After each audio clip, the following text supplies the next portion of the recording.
네, 오늘 내 인생의 명작 주제는요, 보도 셰퍼의 멘탈의 연금술이라는 책입니다. 이 책을 어떻게 소개할까요? 이 책은 너무나 유명해서 소개가 필요 없는 책이지만 소개를 해드리자면은 보도 셰퍼의 대표작이기도 하고요. 저희 내 인생의 명작에서 보도 셰퍼의 책을 많이 했어요. 보도 셰퍼의 돈, 12살의 부자가 된 키라, 또 이 책으로 이제 세 번째 세계적인 머니 코치이자 경영 컨설턴트 그의 책을 어떻게 보면은 또 다른 책도 있는데요. 또 이 책은 가장 유명하다고 해야 될까요? 가장 이 작가를 잘 알려준 그런 책이기도 합니다. 보도 셰퍼의 책은 발간하는 즉시 전 세계적으로 메가히트를 기록한 밀리언셀러가 거의 모든 책들이 되었어요. 세계 전역을 누비면서 경제적 자유로 가는 길을 전파해온 보도 셰퍼가 이 멘탈의 연금술에서는 경제적 자유에 대한 이야기가 아니라 정말로 멘탈에 대한 이야기를 합니다. 26살 신용불량 파산자였던 저자가 다시 성공으로 가게 된 어떤 바위처럼 단단하면서도 유연해질 줄 아는 멘탈을 갖게 된 이유는 무엇인가, 어떤 심리적인 요소가 있었는지 이 책에 잘 나와 있습니다. 뛰어난 실력과 엄청난 운, 타고난 재능도 유리 멘탈 앞에서는 속수무책이죠. 멘탈이 깨질까봐 전전긍긍하면서 시간을 보내는 대신에 단단하고 건강하고 유연한 멘탈로 바꾸는데 집중하라고 저자는 말을 합니다.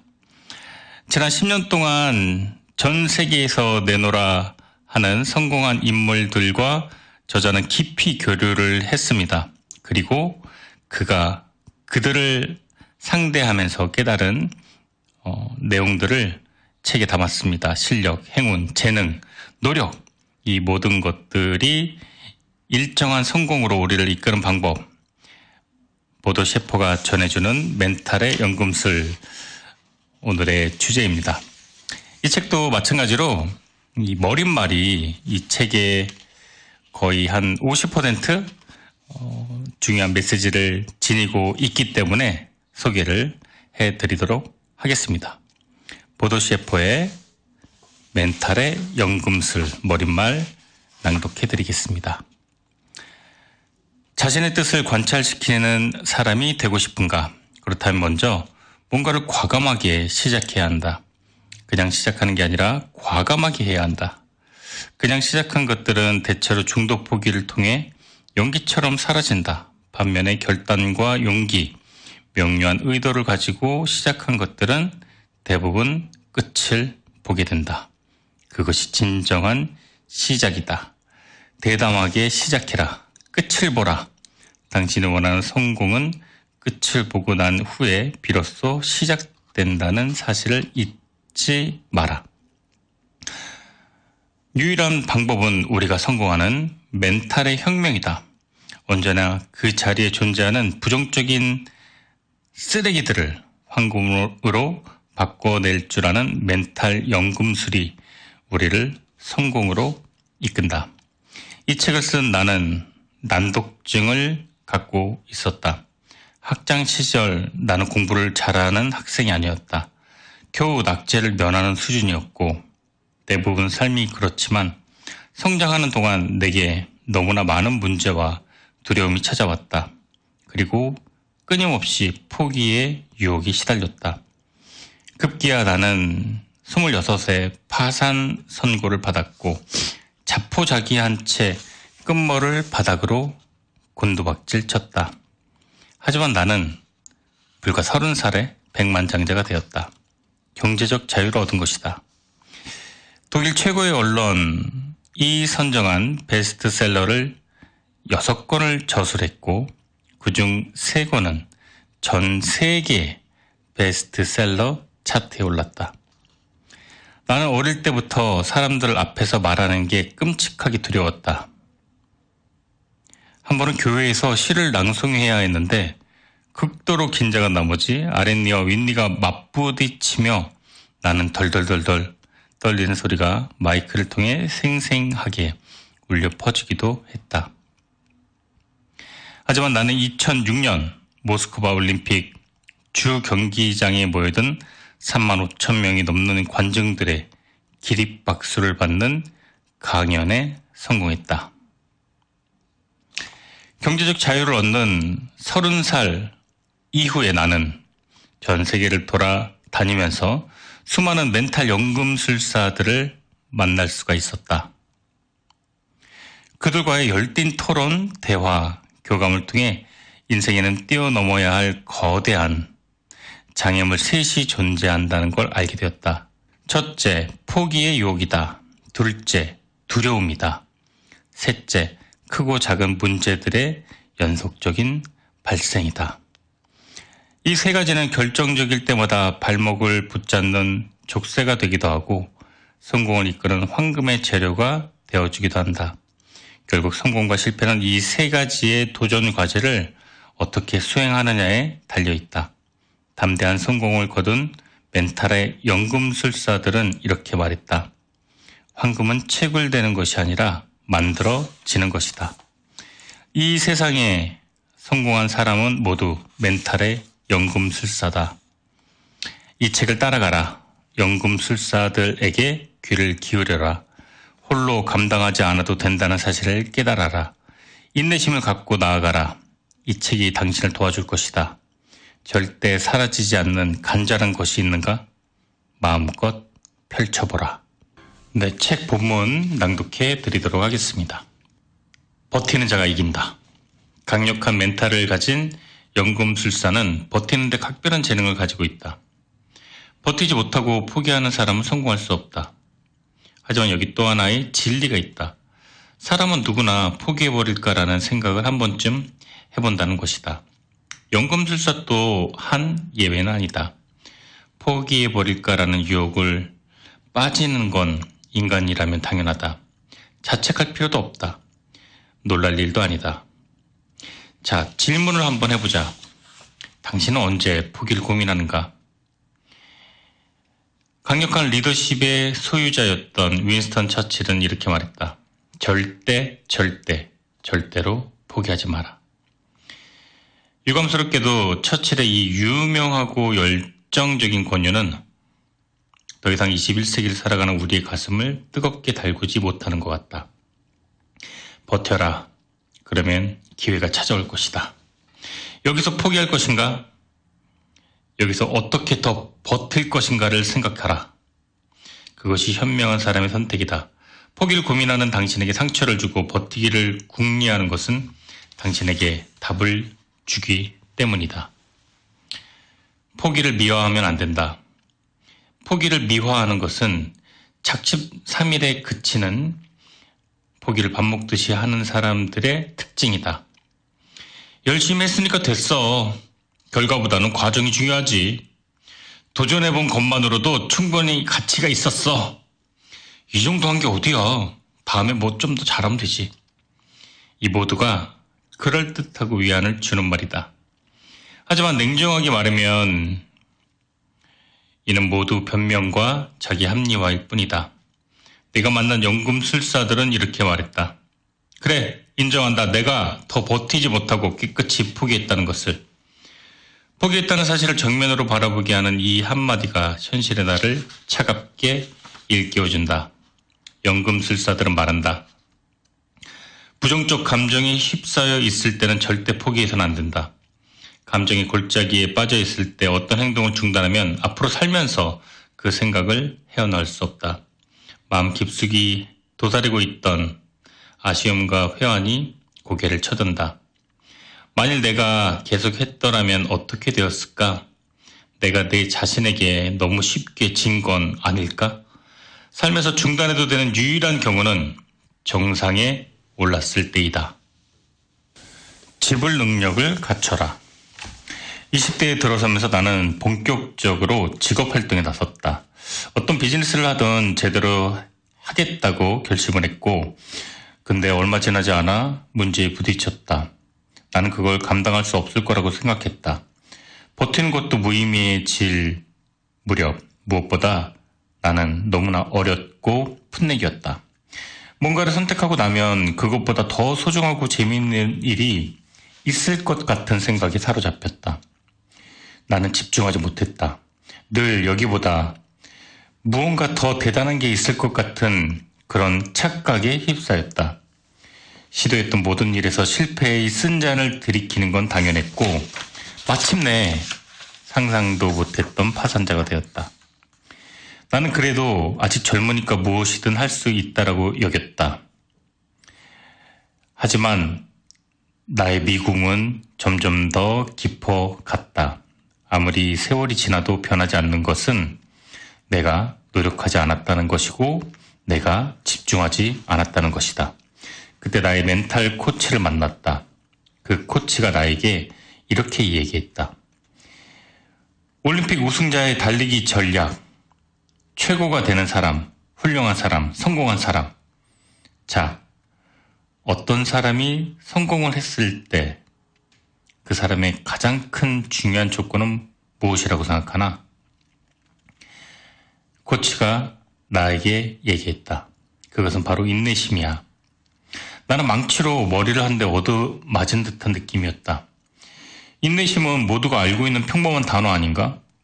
하지만 그와 동시에 인내심은 아주 소수의 사람만이 자기 것으로 소유하고 있는 단어이기도 했다. 이봐, 파산한 젊은 친구. 나는 인내심을 가지고 있는 사람이 성공하지 못하는 경우를 본 적이 없어. 청춘은 인내심 같은 단어를 찾아내 자기 것으로 만드는데 쓰일 때 가장 빛나는 법이야. 성공하고 싶으면 반드시 대가를 지불해야 된다. 나는 그것을 인내심이라는 어떻게 보면 평범한 말에서 깨닫게 되었다. 우주는 늘 개인의 성장이 필요한 과제를 정확하게 보내준다. 어려운 과제를 해결할수록 우리가 잠재력을 펼칠 수 있는 공간은 그만큼 더 늘어난다.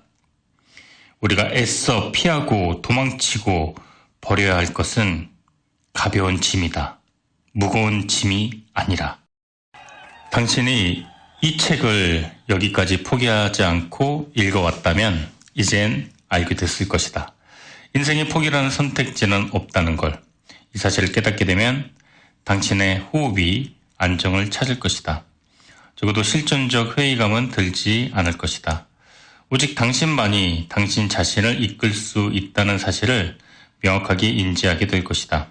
크고 작은 문제들이 당신을 끊임없이 찾아오겠지만 당신은 더 이상 가벼운 아령을 선택하지 않을 것이다.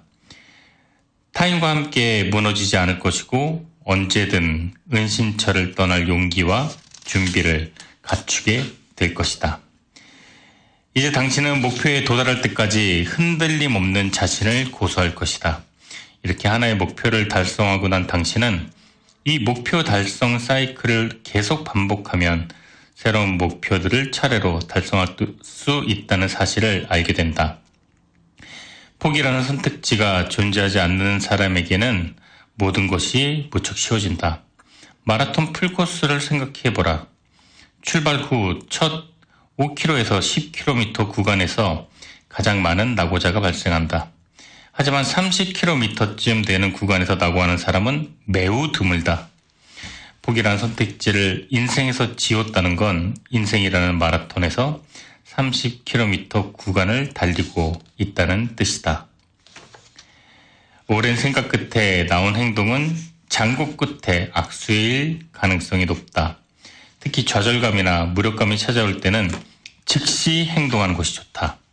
뭔가 일을 버리고 실행하는 동안 멘탈은 강해진다. 내가 정말 완주할 수 있을까? 고민 끝에 마라톤에 참가한 대부분의 사람들은 첫 구간에서 생각이 많아져서 탈락한다.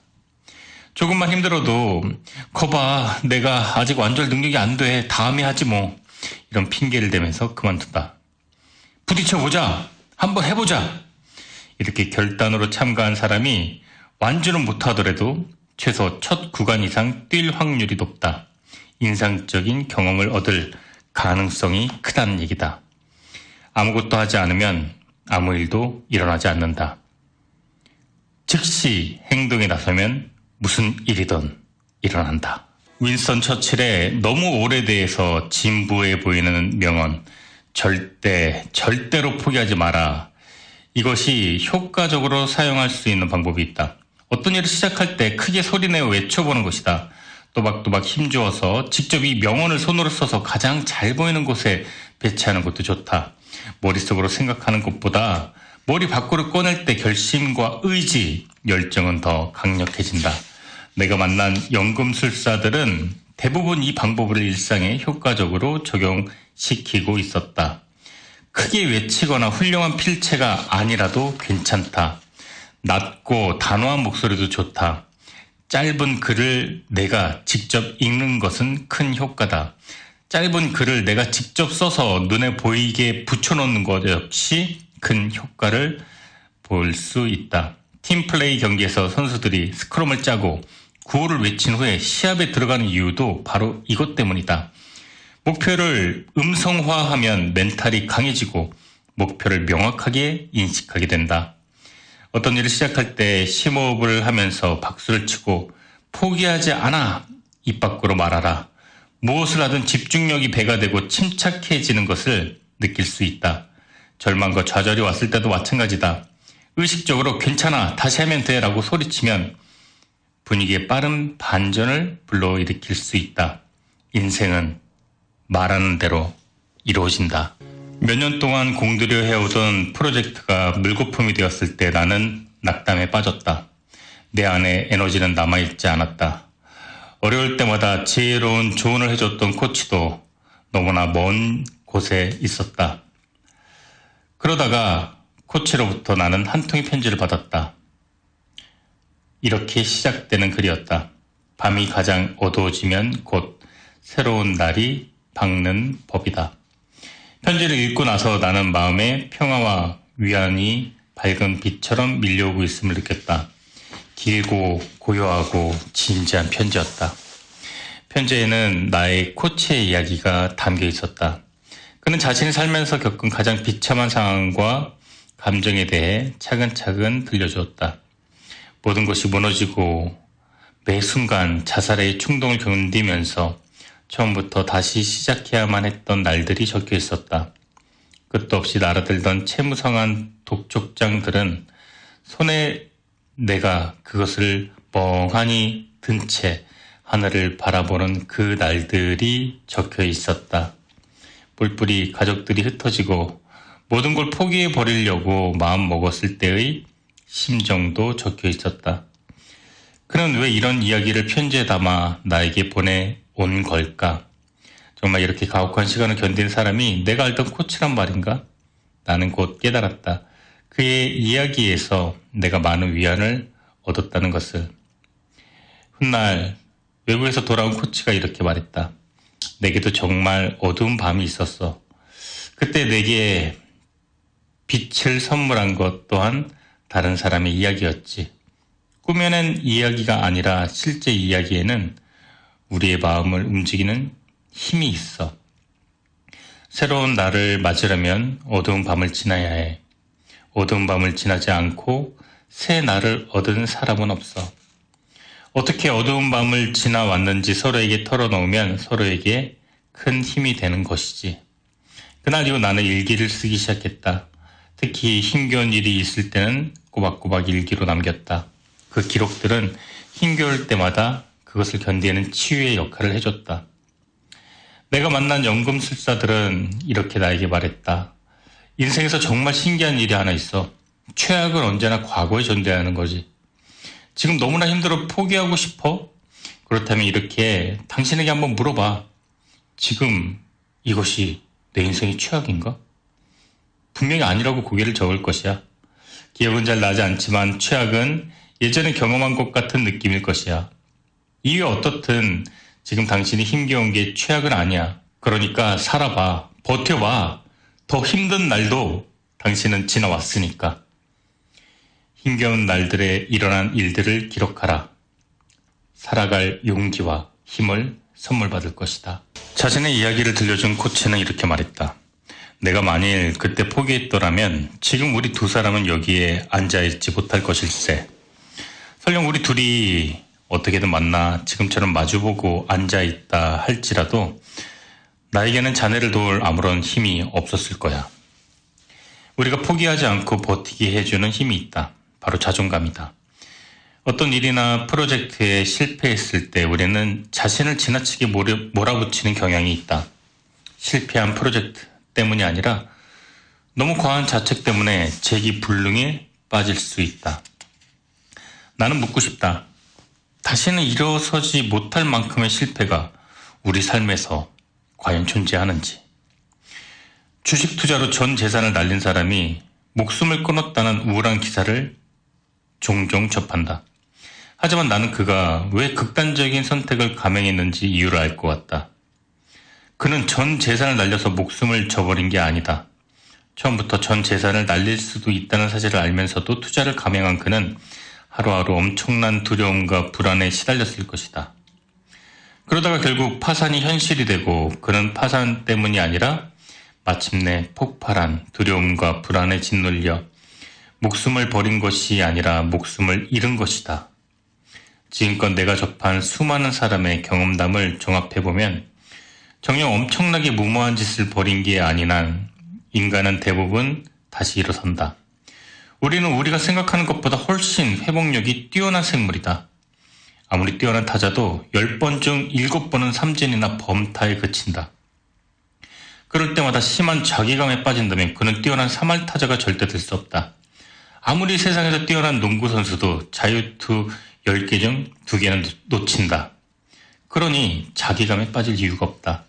인생의 마지막 날에 돌아보면 우리는 대부분 3할 타자고 80%의 성공률을 보유한 탁월한 슈퍼스타일 수 있다는 것이다. 승리와 패배는 삶에서 흔히 일어나는 것이다. 누누이 강조하지만 우리가 꼭 성공해야 하는 것은 버티기다. 포기하지 않고 버티는 한, 그래서 퇴장하지 않고 계속 인생이라는 경기장에 남아있는 한 우리는 3할 타자가 될 수 있다. 연금술사들은 말한다. 지구의 역사를 따져볼 때 인간이란 존재 자체가 기적이다. 우리의 내면엔 생존과 번영의 DNA가 다른 어떤 종보다 강력하게 각인되어 있다. 매일 자긍심과 자부심을 앞세워 살아도 짧은 것이 우리의 인생이다. 명심하라. 당신의 삶은 기적이다. 우리는 언제 가장 고통스러운가? 고통스러울 것이다라고 지레 겁을 먹고 두려움에 얼굴이 질렸을 때다. 정작 고통이 시작되면 그것을 도저히 이기지 못할 만큼은 아니라는 걸 우리는 깨닫게 된다. 고통은 겪기 전이 가장 강력하고 막상 겪어보면 점점 약해진다. 체육관에서 런닝머신을 뛰어본 경험이 있는가? 목표는 10km 완주. 완주 목표 시간은 30분. 타이머를 세팅하고 드디어 출발! 런닝머신 위를 달려본 사람은 안다. 10km 내내 동일한 값의 고통이 존재하는 것은 아니라는 걸. 처음 3km쯤까지는 극심한 고통이 밀려온다. 포기의 고통, 포기의 유혹, 이 정도면 됐어 라는 자기 합리화. 10km를 완주해낼 수 있는 몸을 만들기 위해 세팅을 내면에서 치열하게 준비해야 된다. 또 힘들지? 스탑 버튼을 눌러. 내일부터 뛰어도 되잖아. 이런 격렬한 유혹이 고통은 절정으로 치닫는다. 그러다가 3km쯤 지나면 죽을 것 같던 호흡이 점점 안정을 찾는다. 허벅지를 찌르던 통증이 무감각해진다. 머릿속이 가득 채웠던 고통이 물러나고 목표까지 어떻게든 도달하겠다라는 나다운 생각이 든다. 그렇다. 고통은 바로 이 지점까지다. 연금술사들은 말한다. 우리에게 정말 다행인 소식이 있다. 고통은 시간의 흐름에 따라 그 가중치가 매 순간 달라진다는 것이지. 고통의 최초 가중치와 고통의 마지막 가중치는 완전히 다르다. 고통의 한 복판을 지나 마지막으로 갈수록 가중치는 작아진다. 10km를 뛸 때 고통의 가중치가 처음부터 끝까지 동일하다면 이를 완주해낼 사람은 거의 없다. 인간이 그 존재 자체로 기적인 이유 중 하나는 그 어떤 상황에도 적응한다는 것이다. 아무리 힘겨운 고통도 하룻밤 지나고 나면 조금은 가벼워진다. 고통이 계속 휩싸여 있기보다는 고통에서 어떻게 벗어날 것인지 해결책 모색으로 우리의 몸과 마음이 옮겨간다. 그래야만 생존과 번영이 가능하기 때문이다. 언젠가 크게 성공한 CEO를 강연회에서 만난 적이 있다. 그는 내가 멘탈의 연금술이라는 책을 쓰고 있다고 하자 다음과 같은 말을 들려주었다. 세상에 부정적인 일들은 없는 것 같아요. 다만 부정적인 감정만 있을 뿐이죠. 슬프고 괴롭고 고통스러운 감정은 찾아왔다가 반드시 떠납니다. 그 감정들이 찾아오는 것을 막을 도리는 없죠. 하지만 그것들이 언젠가는 반드시 떠난다는 사실을 깨닫고 나면 부정적인 감정들이 찾아오는 게 더 이상 두렵지 않게 되죠. 고통에도 이야기처럼 기승전결이 있다. 수많은 이야기가 존재하듯 수많은 고통 또한 존재한다. 이야기를 들을 때 우리는 희노애락의 감정을 느끼지만 이야기 때문에 인생을 망치지는 않는다. 고통 또한 마찬가지다. 고통은 많은 감정을 느끼게 하지만 고통 때문에 인생을 망친다는 건 어불성설이다. 지금 당신이 고통스러운가? 그렇다면 당신이 지금 고통의 어느 지점을 통과하고 있는지 살펴보라. 고통에서 벗어나는 길이 보일 것이다. 그리고 고통에 들어왔던 당신은 이제 끝나감을 꼭 느끼게 될 것이다. 궁극적으로 인간을 움직이는 두 가지 핵심 동력은 고통의 회피와 기쁨의 경험이다. 고통의 회피는 달아남을 통해 달성되지 않는다. 앞에서 살펴본 것처럼 해결하지 않고 피해버린 문제들은 그림자처럼 우리를 따라다닌다. 고통의 회피는 오직 고통을 무력화시키는 것만으로 달성된다. 고통을 고통스럽게 받아들이지 않는 것이다. 앞서 말했듯이 고통은 그것을 경험하기 전에 가장 고통스럽다. 막상 고통의 구간에 진입하면 우리는 곧 깨닫게 된다. 고통스럽지만 견디지 못할 정도는 아니라는 걸. 그리고 그 고통은 점점 그것을 겪을수록 얇아지고 희미해진다. 적을 이기는 가장 지혜로운 방법은 적을 만들지 않는 것이다.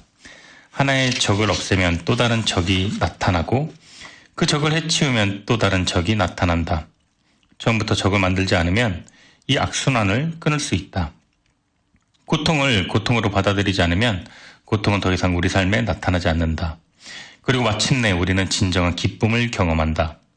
피하지 않고 정면으로 맞서는 사람을 천천히 살펴보라. 그들의 얼굴은 자신감에 넘쳐 있다. 그 자신감은 어디에서 왔는가? 고통이 더 이상 고통스럽지 않게 된 곳에서부터다. 연금술사들은 말한다. 고통은 단지 통증일 뿐이다. 실체가 없다는 뜻이다. 고통은 우리의 감정이 반응해서 나타난 현상이다. 가족의 죽음 등과 같은 그 자체로 고통의 상황이 아닌 이상 고통은 실존이 아니라 환각인 경우다. 고속도로를 운전하면서 다른 차량 때문에 화가 치밀어 올랐던 경험을 생각해보라. 그때 폭발했던 화가 고스란히 분노로 남아있는가? 아닐 것이다. 유치하고 부끄러운 느낌으로 변했을 것이다. 고통에는 질량이 없다. 고통에는 그것을 고통으로 느끼는 감정의 강도만이 존재할 것이다. 연금술사들이 명상과 요가를 꾸준히 수양하며 마음의 평화를 구하는 행동을 하는 이유가 여기에 있다. 감정을 다스리면 두려움이 사라진다.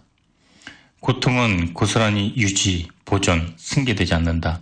그래서 우리는 계속 살아간다.